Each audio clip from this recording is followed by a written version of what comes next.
देखिए अभी मैंने ये मार्कर मेरे को लगाया हुआ है, इसको मिटा के दिखाइए। देखिए आपके सामने कर रहा हूँ, नहीं मिट रहा है। Once more!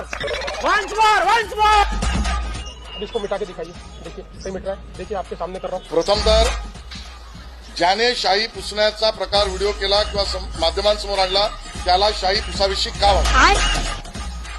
आमचा सवाल आहे. बैगन हे शाई पुसणं किती सोपं आहे हे तुम्हाला याच्यातनं दिसत असेल की एक साधा ऍसिटॉनची बाटली आणि आता मी फक्त मतदान करून साधारणतः 2 तास जेमतेम उलटलेले आहेत. त्याच्यानंतर ही शाई जर एवढी पुसली जात असेल तर विचार करा की जे लोक मतदान केंद्रावर जस्ट बाहेर पडत आहेत त्या ठिकाणी काय परिस्थिती होत असेल. ती शाई ज्यावेळेला ताजी लावली जाते, शाई म्हणण्यापेक्षा मार्कर लावण्यात आलेला आहे, तो ज्यावेळेला तेव्हा लावलेला जात असतो तेव्हाच जर अशा पद्धतीने ऍसिटॉनने पुसण्याचा प्रयत्न झाला तर ही शाई सहज निघून जाऊ शकते. हे मार्कर एका तासासाठी म्हणून मतदानासाठी बाहेर पडा आणि शाई पुसा. शाई पुसा, परत जा, परत मतदान करा, परत बाहेर या, शाई पुसा, हा विकास. परंतु ही काही चांगली लोकशाहीची लक्षणं नाहीत. या असल्या निवडणुका या देशामध्ये होणं आणि त्या असल्या फ्रॉड निवडणुकांमध्ये सत्तेवरती येणं याला काही सत्ता नाही म्हणत या सगळ्या गोष्टीला.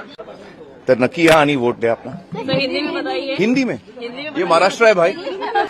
जय गुजरात.